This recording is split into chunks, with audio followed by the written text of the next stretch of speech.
Aqui quem fala é o Café. Esse é mais um Estendendo a Pregação. Nós estamos aqui hoje com o Vitor.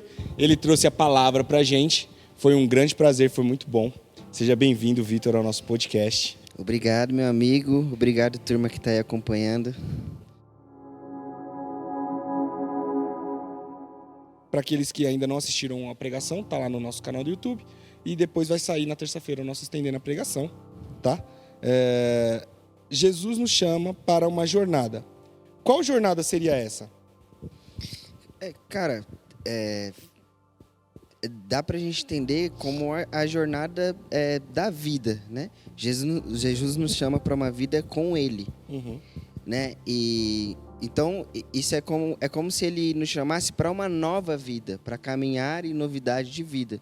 Então esse convite de Jesus para trilhar essa jornada com Ele, eu diria que é para a gente ir para o lugar de onde a gente já veio, né? Que a gente foi gerado em Cristo. Mas o nosso destino também é Cristo, né?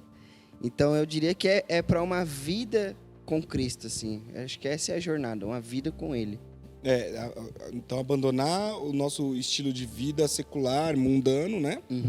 Voltado para as coisas da terra e começar a uma vida voltada para as coisas do alto. Exato. Seria essa jornada. Exato. Você trouxe um ponto onde você falou que Moisés ele havia levantado uma estátua de bronze no deserto. Sim. Para que as pessoas, quando elas sofressem danos das serpentes no deserto, elas olhassem para aquela estátua e automaticamente elas seriam curadas.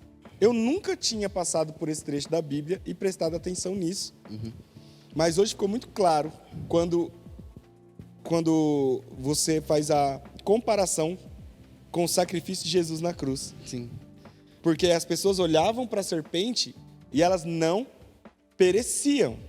E aí Jesus no Gólgota, lá na cruz, Exatamente. as pessoas que olhassem para ele, crescem nele, essas pessoas elas não pereceriam. Não pereceriam. Elas seriam curadas e não pereceriam, né? Porque Exatamente. a Bíblia fala que ele levou sobre si as nossas dores, né? Exatamente. As nossas doenças, os nossos pecados, a nossa culpa, e nós não morreríamos. Pelo contrário, nós teríamos a vida eterna. Aí, dentro desse tema de fixar os olhos em Cristo, fixar os olhos naquilo que nos dá vida, como você diria para as pessoas que estão nos ouvindo, nos assistindo, de como manter os olhos fixos em Cristo para que não pereçamos, para que não morramos? Cara, esse é um ponto interessante, assim. Eu penso muito sobre as distrações, né? Atualmente, acho que sempre existiram distrações, desde que o mundo é mundo, desde os tempos de Israel, no Egito, no deserto, né? Sempre existiram distrações. Mas eu acho que a questão é a gente conseguir estar atento a essas distrações e identificar as distrações, entendeu? Sim. Então, muita coisa vai tentar roubar o nosso coração e o nosso foco de Cristo. A ideia não é a gente fugir dessas coisas, mas é que essas coisas elas precisam, de alguma forma, apontar para Cristo. Então, às vezes, a gente acaba se distraindo com as coisas que são lícitas da vida, né? O nosso trabalho, os nossos estudos, o nosso lazer, os nossos relacionamentos. A ideia é que a gente não se distancie dessas coisas, mas que a gente comece a lidar com elas de uma maneira que elas apontem para Jesus. Então, elas não vão ser mais uma distração. Elas vão fazer parte da minha jornada para o alvo que é Cristo. Então, se eu começo a redimir as minhas relações, por exemplo, e me relacionar com as pessoas de forma que eu consiga transmitir Cristo para elas, ela não vai ser mais uma distração para mim. Ela vai ser o meu foco intencional, de acordo com a jornada que eu tenho. Que é o quê? Ser mais parecido com Cristo, pregar Cristo para as pessoas, né? Manifestar a glória de Deus. Então, eu acho que tá muito nesse sentido de identificar as coisas e colocar cada uma delas no seu lugar, de forma que cada uma delas aponte para Cristo. E isso seria uma forma de manter os olhos fixos em Jesus. Fixos nele. Muito bom. Você trouxe uma outra pegada também, que você citou alguns autores, algumas pessoas muito importantes no meio cristão, e você trouxe uma frase de Martinho Lutero, que é: pensei que o velho homem tinha morrido nas águas do batismo, mas descobri que o infeliz sabia nadar. Agora preciso matá-lo todos os dias. Eu acredito que matar o velho homem todos os dias também é manter os olhos fixos em Jesus. Porque a partir do momento que nós olhamos para trás e vemos o velho homem nadando atrás de nós, nós desviamos o foco dessa visão em Cristo e deixamos que o velho homem nos alcance. Sim. Infelizmente, falando até por mim, infelizmente, por diversas vezes, eu olhei para trás e vi o velho homem vindo. E quando eu me via, estava praticando atitudes que o velho homem praticava. Sim. Então, manter os olhos fixos em Jesus também é não olhar para trás, né? Exato. Exato. Como até Paulo fala, deixando as coisas que para trás ficaram, eu prossigo para o alvo, né? Perfeito. Porque o Cristo é o nosso alvo. Então, quando eu olho para trás, eu deixo de ter foco. Exato. Eu deixo de ter uma fixação no olhar. E aí é onde eu dou espaço para o velho homem me capturar. Exatamente. E tomar decisões no meu lugar. E geralmente essas decisões é aquilo que você falou, né? Deus está te salvando de você mesmo. Então, quando eu olho para trás, eu deixo o velho homem ainda assim tomar parte naquilo que eu teria que ter entregue para Jesus, né? Sim. Bom, você falou sobre um versículo que Jesus olha para as pessoas e fala que aquele que quer vir após mim, negue-se a si mesmo, né? E aí, dentro disso, como podemos nos negar, sendo que nossa vida é tão cheia de demandas? Cara, eu penso que isso cabe dentro das nossas disciplinas espirituais, obviamente, e também dentro das nossas relações, né? Quando a gente vai ver Cristo falando sobre isso, ele não está falando de nada que ele mesmo não tenha feito, né? Então, em Filipenses vai falar que ele não usurpou ser Deus. Então, muitas vezes, a gente pode começar de uma maneira simples, que é nem sempre a gente fazer do nosso direito a coisa mais preciosa, sabe? Isso é uma espécie de negar a si mesmo. Então, no nosso cotidiano, de uma forma mais simples e relacional, exemplo, dentro da nossa casa, com exemplos básicos da vida, eu poderia ter o direito de descansar, porque é um direito meu, mas abrir mão desse pequeno prazer que eu posso ter em prol do serviço para alguém dentro do meu lar, isso já é negar a si mesmo. Então eu penso que é colocar o interesse do outro até à frente do seu, ou pelo menos igualar o seu, né? Que a Bíblia diz, ame ao próximo assim como você ama a si mesmo. Então é muito difícil pensar nisso. Então eu vejo se negar como isso, como não ficar usando do nosso direito para obter benefício, para obter privilégios o tempo inteiro.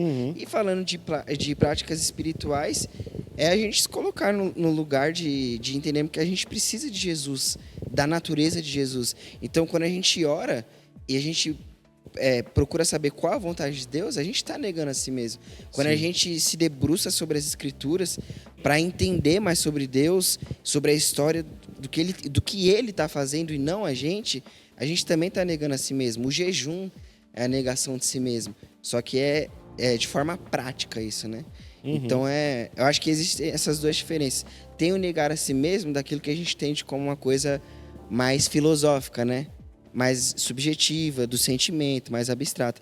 Mas existe a maneira mais prática mesmo, que é no dia a dia, negando a si mesmo com essas pequenas ações. Sim, tem aquele clássico texto de Marcos que os discípulos estão discutindo entre si quem seria o maior, né? E Jesus, ele subverte tudo, né? Ele fala, não, quem quer ser o maior, seja o menor. Exatamente. Dentro disso, Jesus está dizendo, quem quer ser o maior, que abra mão de todos os seus direitos, negue-se a si mesmo e faça o que o meu pai quer que faça. Exatamente. Porque Jesus fala, né, que fazia aquilo que viu o pai fazer. E aí ele fala, quem quiser ser o maior, seja o menor. Exato. Seja servo de todos. Exatamente. E aí sim você vai estar sendo o maior. Não por grau de importância. Exatamente. Mas por grau de renúncia. Exatamente. Né? No reino maior é esse, né? O maior é o que mais renuncia. Exatamente. Não o que prega mais, não o que faz mais, Exatamente. não o que produz mais, não. Deus, ele tá interessado na renúncia do nosso coração. E aí, pegando esse caminho de renúncia do nosso coração, é dentro da renúncia que nós conseguimos assumir o senhorio, submeter o senhorio de Jesus, né? Uhum. E aí, nosso coração ele é muito inclinado à rebelião. Então, toda vez que a gente pensa em se submeter ao senhorio de Cristo, nós temos uma tendência a uma propensão a não querer ter Jesus como Senhor, porque nós não gostamos nem do nosso chefe mandando na gente, sendo que ele é o nosso chefe, cara que paga nosso salário. Exato. E aí a gente fala assim, pô, Jesus, não dá, eu sou livre. Exato. E aí você trouxe um ponto muito interessante, que fala assim, estamos aceitando Jesus como Salvador, mas não estamos aceitando Jesus como Senhor. Nossa vida tem sido muito pautada no benefício que Inês falou. Exatamente. E aí, quando nós precisamos chegar num ponto de aceitar alguém como nosso Senhor, como Jesus como nosso Senhor, é um dos pontos de maior renúncia que o cristão ele pode ter. Não é nem abrir mão de direito, nem abrir mão de tudo, é abrir mão da própria vida. Porque quando você tem um dono, que nem você falou, um dono, um senhor, alguém que te governa, você não tem o que as pessoas tanto pregam da boca cheia do livre-arbítrio. Exatamente. Você não tem o livre-arbítrio. Exatamente. Você tem o livre-arbítrio para querer ter um senhor e não querer ter um senhor. Mas quando você quer ter um senhor, o seu livre-arbítrio é permanecer no senhorio. Exatamente. Apenas, né? Exatamente. E aí, dentro disso, como que a gente pode identificar o senhorio de Jesus na nossa vida? Uhum. E se não identificamos, como nos submetemos? Como devemos fazer para nos submeter a esse senhorio? Eu acho que para identificar, a gente olhar para as prioridades da nossa vida. Quais têm sido as nossas prioridades, né? Então, quais são as coisas às quais eu mais me dedico e sobre quem elas falam mais? Quando eu olho para a minha vida e vejo com quem mais eu gasto tempo, com quem mais eu gasto dinheiro e esforço, essas coisas, elas estão apontando para Jesus e para o seu reino, ou elas estão falando sobre um reino que eu mesmo estou construindo, né? Então, e a gente pode comparar isso olhando para as Escrituras e fazendo as Escrituras examinarem a nossa vida, né? Tem um alguém que fala, um autor que fala uma coisa é você ler a Bíblia, outra coisa é você deixar que a Bíblia te leia, que a Bíblia faça um crivo sobre a sua vida.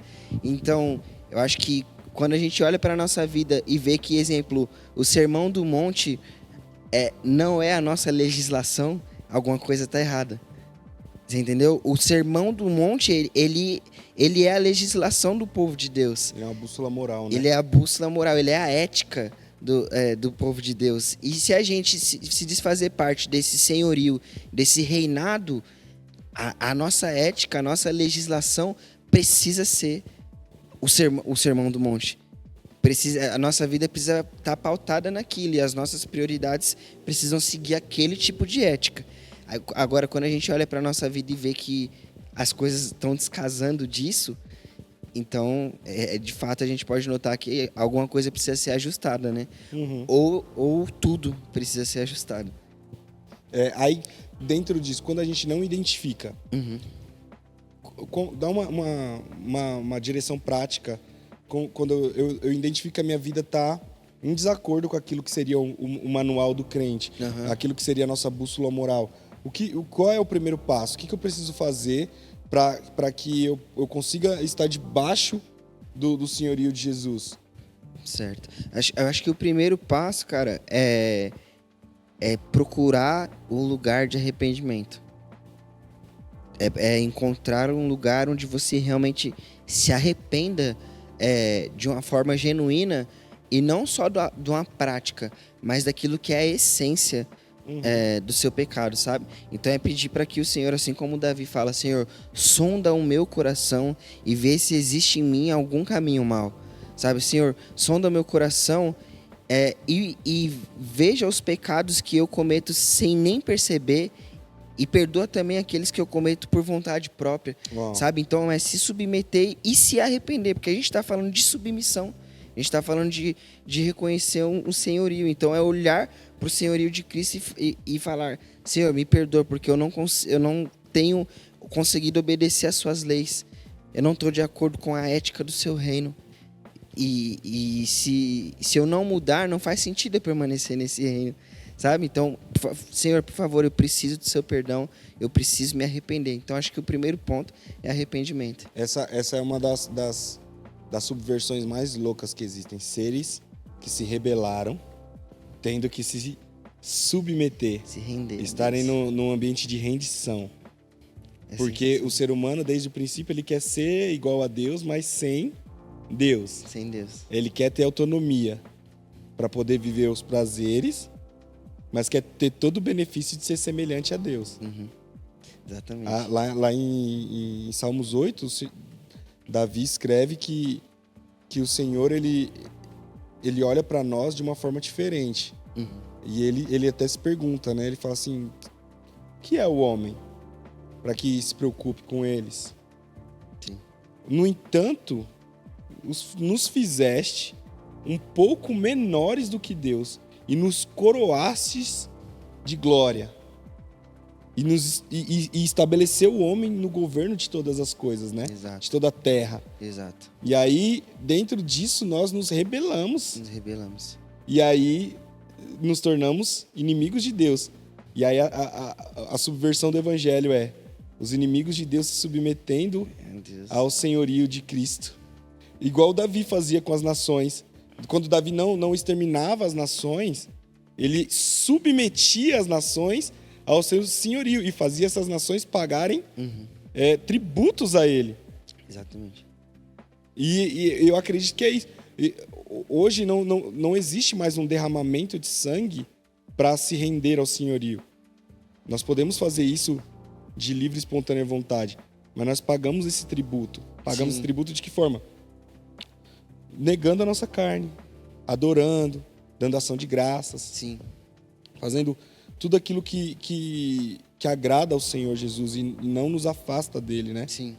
E nos posicionando também numa posição de intencionalmente não desagradar ao Senhor. Porque como você falou, que o Senhor ele sonda nossos corações, para que nós possamos pedir perdão pelos pecados que cometemos sem saber, mas também pelos pecados que cometemos intencionalmente. E aí, intencionalmente, eu não peco contra o Senhor. Exato. E isso é pagar um tributo ao Senhor.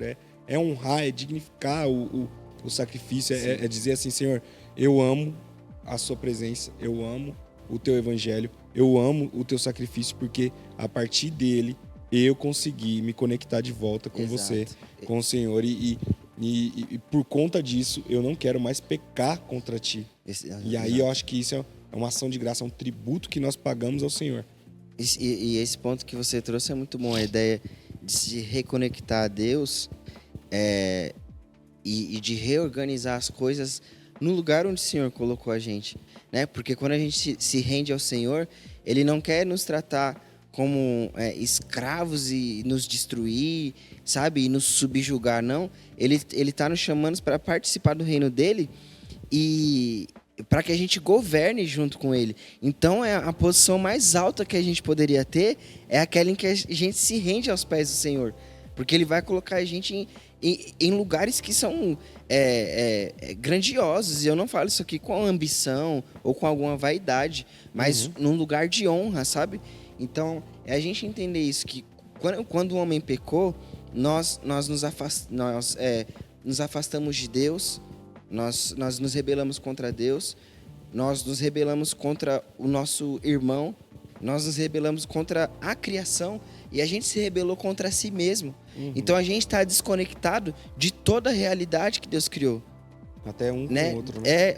Então, o lugar onde a gente teria que governar, só existe o desgoverno. E muitas vezes a gente está sendo governado por essas coisas. E o Senhor, quando a gente se rende a Ele, Ele está nos colocando de volta no centro da vontade dEle, que é um lugar de governo, é um lugar de sabedoria, sabe? É um lugar de coparticipação com Ele na ordem criada de uma forma plena, abundante, perfeita. Então, não há dano ou algum demérito em se render a Deus. Na verdade, é a posição mais honrada que se tem, é a de reconhecer que nós precisamos do Senhor para viver. Sim.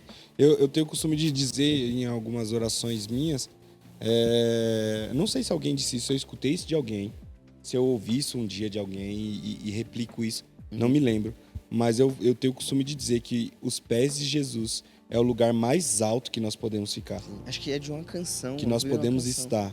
É o lugar mais alto. Também já ouvi, já. Porque de fato, a gente tem o costume de falar que a matemática do reino é diferente. No Vale da Visão, a gente consegue ver que o caminho para cima é o caminho para baixo que encontrou o Senhor, sim, né? E um coração alegre é um coração que estava triste e encontrou o Senhor. Exatamente. Então a matemática é diferente. Para que eu seja exaltado nos lugares das sociedades, eu preciso primeiro me humilhar e me redimir. Me render aos pés do Senhor, sim, né? Essa é a subversão do Evangelho. E aí, para que eu me submeta ao senhorio do Senhor Jesus Cristo, eu preciso matar alguém. E esse alguém sou eu, o velho homem. Sim. Como matar o velho homem diariamente? Acho que de todas as perguntas, essa é a de forma mais prática que dá para se responder. São as doutrinas espirituais, né? As disciplinas espirituais que a gente tem. Então, cara, oração, jejum, contemplação, leitura da palavra, comunhão. Então, são os nossos meios de graça, né? Como a teologia vai falar. Então, o Senhor deixou todas essas ferramentas disponíveis para nós. Então, a gente orar diariamente e orar com sinceridade ao Senhor, né? O Pai Nosso, com muita sinceridade, é uma ferramenta riquíssima num conteúdo teológico e espiritual para a gente, porque o Pai Nosso, ele já começa, Pai Nosso que estás no céu, exaltando a Senhor, santificado seja o seu nome, e venha a nós o teu reino e seja feita a tua vontade. Aqui a gente já está se submetendo, a gente já está dizendo, a sua vontade é mais importante, a sua vontade é a primeira e a sua vontade é o que nós desejamos. Então, a oração, ela já é em si um reconhecimento de que a gente precisa do Senhor. Ela representa a dependência do Senhor. A leitura da palavra também, porque quando a gente lê a palavra de Gênesis e Apocalipse, a gente está entendendo a história conforme Deus quer que ela seja. Conforme Deus está fazendo que ela seja. E não a história como a gente acredita que é, ou como as ideologias montam para nós, né? Ou como as seitas e outras propostas que existem aí desenham o mundo para a gente. Mas a gente começa a ver o mundo do prisma de Deus quando a gente lê as Escrituras. O jejum, ele propõe a mortificação da nossa carne. E talvez é o mais literal da lista, porque a gente realmente sente a carne padecer de fome, né? Mas no lugar disso a gente clama ao Senhor por domínio próprio, por uma consciência espiritual mais plena, né? Porque o jejum ele vai mostrar pra gente a nossa carnalidade. Geralmente quando a gente está com fome a gente fica mais irritado, a gente fica mais impaciente, a gente fica mais cansado. E quando a gente está nesses lugares, está muito mais propício a gente pecar. Está muito mais propício a gente explodir com alguém, ou a gente se entregar à preguiça, ou qualquer outro tipo de... Aí quando a gente não tá, quando a gente está propício ao pecado, a gente não peca, a gente mata o velho homem, né? Exato. Mata ele de raiva, mata ele afogado. Exatamente. A gente deixa ele furioso. Exatamente. E aí, Vitor, você trouxe um ponto que é um dos meus versículos favoritos da Bíblia, que é Romanos 12:2, que fala que todos pecamos, né? E destituído da glória de Deus nós estamos. E aí se nós, hoje, não no termo geral, nos encontramos carentes porque estamos insubmissos, qual caminho nós devemos tomar? Você eu já tinha uma resposta para essa pergunta, que fiz uma pergunta parecida mais acima, e aí você falou que era primeiramente um caminho de arrependimento. Sim. Dando uma continuação, assim, buscamos o arrependimento, buscamos os pés do Senhor, nos humilhamos, pedimos o perdão do Senhor, e esse perdão está sobre nós. Mas nós sabemos que a insubmissão, ela trata também do caráter. Sim. Ela vai tratar também de traços no nosso caráter, que mesmo nós estando arrependidos no Senhor, alguns traços desse caráter eles vão se manifestar e vão forçar uma rebelião contra o Senhor. Sim. E aí, dentro disso, qual caminho a gente deve tomar para que esses surtos de insubmissão eles não sejam tão recorrentes ou eles sejam totalmente suprimidos? Eu acho que é uma junção, né? Eu acho que as disciplinas espirituais elas vão ser um norteador para isso, porque elas moldam o nosso caráter, né? Então elas vão começar a amadurecer esse novo homem que está começando a existir, agora arrependido, agora redimido por Jesus, mas principalmente, como eu falei na pregação, é aprender a amar as coisas que o Senhor ama. Às vezes a gente pensa que o arrependimento é só não fazer mais uma coisa que eu fazia. Não, o arrependimento é deixar de fazer algo e começar a fazer o inverso daquilo. Então a gente vai ver isso, por exemplo, com Zaqueu. Zaqueu, quando ele é encontrado por Jesus e ele se arrepende, ele diz que ele vai restituir 4 vezes mais daquilo que ele roubou. Então ele não só parou de roubar, mas ele também começou a ser generoso com as pessoas. Então, tá no caminho de moldar os nossos amores e aprender a amar as coisas que Jesus ama. Falar, Jesus, eu quero odiar o que você odeia. Quais são as coisas que você odeia? Quais são as coisas que você rejeita? Eu quero odiar essas coisas igual você odeia e agora eu quero aprender a amar as coisas que você ama. Acho que depois que a gente entende isso, aí o nosso arrependimento ele começa a amadurecer. Porque a gente não está só mais na passividade do eu parei de fazer, eu estou estático. Parei de fazer. Não, eu não só larguei algo, parei com algo, como eu comecei algo novo. Sim, muito bom. E dentro disso, você trouxe algumas falas que Jesus fez alguns convites pra gente. Sim. E um desses convites foi nascer de novo. E aí você trouxe todo aquele trecho de Jesus falando com Nicodemos.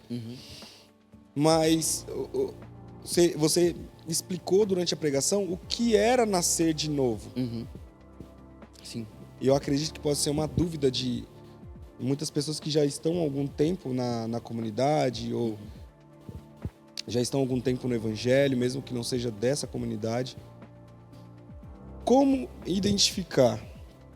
Como eu posso identificar que eu nasci de novo? Sim. Acho que o indício vai muito na linha disso que eu acabei de comentar até. Que a gente identifica o nosso novo nascimento através dos nossos anseios. Então, acho que um exemplo, mais ou menos, é como se você se percebesse ansiando por coisas que antes você não ansiava mais. E isso é bom, você entende? Então, como uma nova criatura, acho que tinha uma frase que eu ia trazer na pregação, acabei esquecendo, que é C.S. Lewis, que ele vai falar que se em nós existe um desejo que nenhuma experiência nesse mundo é capaz de suprir, então isso só pode significar que a gente é de outro mundo. Porque se nada nessa existência nos satisfaz, significa que a gente está além dessa. A gente transcendeu essa existência e a nossa satisfação está em outra coisa. Então, esse eu acho que é o indício de um novo nascimento. É quando você começa a se pegar... Uma insatisfação, né? Exato. Você se pega ansiando por coisas que naturalmente uma pessoa que não nasceu de novo não anseia.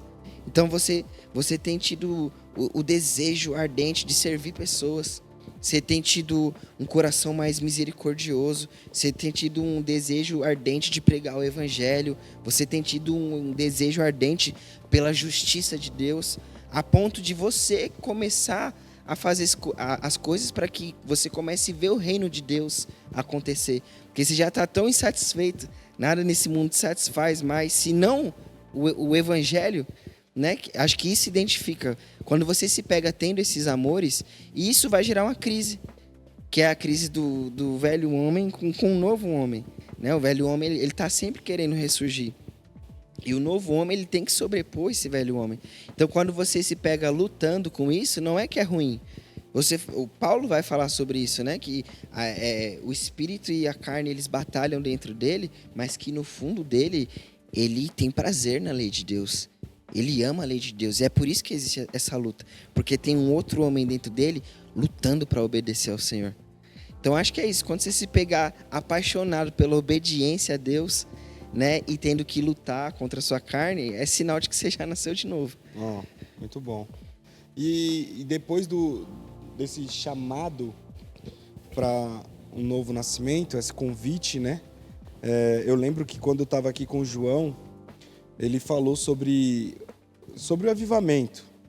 Ele trouxe uma fala sobre avivamento que era assim: qual é o avivamento que o Senhor quer para nós hoje? E aí você trouxe também uma fala sobre avivamento muito interessante, de um avivamento de coração, um avivamento no coração. E aí eu queria que você falasse assim, de uma forma breve, o que é um coração avivado? Sim. O que é esse avivamento de coração? Sim. Eu penso assim que às vezes a gente compreende avivamento errado, né? Tipo, eu creio que existem formas de avivamento, né? E que sim, o Senhor se move no sobrenatural através dos avivamentos, isso é muito real.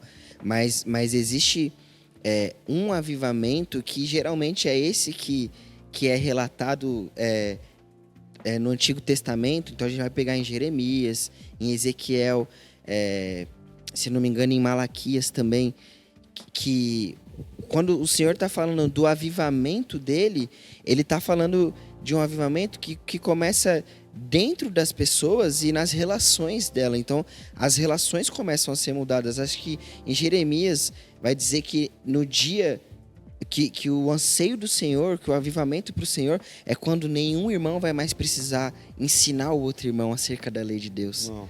Porque todos já vão conhecer a Deus plenamente, né? No outro trecho, que é de Ezequiel, ele vai falar que quando ele vier e avivar o seu povo, ele vai tirar o coração de pedra e dar um coração de carne aos homens. Ou seja, está falando de um coração sensível a Deus, né? E num outro, em Malaquias, ele vai falar do avivamento que acontece do coração dos pais se voltar aos filhos e dos filhos aos pais. Então a gente está falando de pessoas sendo mudadas no seu interior, e essa mudança no interior começa a causar uma revolução, uma transformação nas relações. Então, é desse tipo de avivamento que eu falava, de um coração tão avivado que ele morre de paixão por Deus e pelas pessoas. Porque isso resume os dois primeiros mandamentos mais importantes, que é o que Jesus resume: amar a Deus acima de todas as coisas e amar ao teu próximo como a ti mesmo. Então, isso vai resumir se o seu coração foi avivado pelo Senhor. Se o seu amor a Deus, ao Deus Pai, te faz amar o seu irmão e o seu próximo de uma maneira extravagante. Isso revela um coração sensível. Muito bom. E tendo um coração avivado, nós, assim, como uma expressão, como uma linha, um caminho de um coração avivado, nós temos duas características que elas vão demonstrar um novo nascimento. Sim. E aí, dentro disso, nós queremos aplicar uma justiça, mas não a nossa justiça. Porque a nossa justiça, ela é trapo de imundícia, né, diante do Senhor. E por muitas das vezes nós clamamos justiça para o Senhor. Você trouxe isso na ministração. Nós clamamos pela justiça dele, esperamos pela justiça dele. Mas poucas vezes nós praticamos a justiça dele. E dentro disso, como aplicar a justiça do céu aqui na terra? Cara, eu acho a justiça de Deus era perigosa, né? Porque eu creio que ela começa em nós e ela nos afeta, né? Então, é a gente não usar medida pro outro de uma forma diferente para nós, sabe? Da gente que muitas vezes a gente tem um crivo para as pessoas que às vezes a gente não tem para nós mesmos. É o que Jesus fala, para a gente tirar a trave do nosso olho para depois ajudar cisco, né? o nosso irmão, sabe? Para ajudar não, né? Até exortar e disciplinar o nosso irmão de alguma forma. Então é a gente trabalhar com a justiça que também caiba a nós, sabe? E isso começa, tipo, desde as pequenas coisas. Tipo, desde sei lá, do imposto que eu não quero ter que pagar, sabe? Ou de algo errado que eu faço no trabalho, que parece ser mínimo. Mas, cara, a justiça de Deus, ela já começa aí. Então, ela tem que começar em nós, sabe? E depois no julgamento com o próximo, né? O quanto a gente, às vezes, não consegue ser brando, e aqui eu não falo pra gente passar pano pra ninguém, mas pra gente conseguir aplicar uma justiça reta, sabe? Que proporciona ao nosso irmão a oportunidade do arrependimento e da restauração dele, sabe? E também ser justo com aquelas coisas que, cara, que a gente não gostaria de ter que ser. Talvez aquela situação que trate alguém que a gente gosta e que, se a gente pudesse, a gente aliviaria pra ele. Mas a gente precisa ser justo. Sim. Sabe? Então é esse tipo de justiça que não faz acepção de gente. Sabe? Que traz equidade para as coisas. Que proporciona um julgamento justo e reto diante das escrituras. Sabe? Então é esse tipo de justiça que afeta tanto a mim quanto ao outro de maneira igual.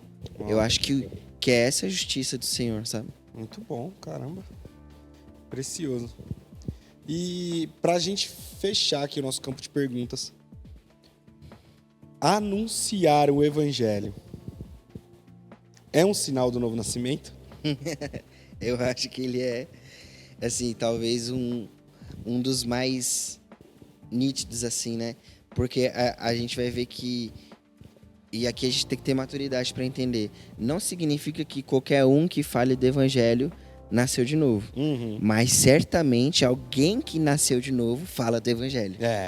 Essa é a ideia, Essa é a você pegadinha entendeu? da pergunta. Porque vão existir falsos mestres, falsos evangelistas, falsos profetas, falsos tudo.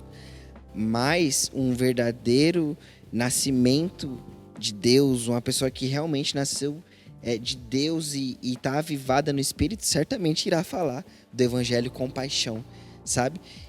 Se a gente pega uma criança, né, que tá... Eu gosto muito de pegar esse exemplo do novo nascimento e tratar isso de forma literal, como uma jornada de crescimento, porque uma criança, quando ela tá com essas primeiras palavras, ela não cala a boca. É o que ela...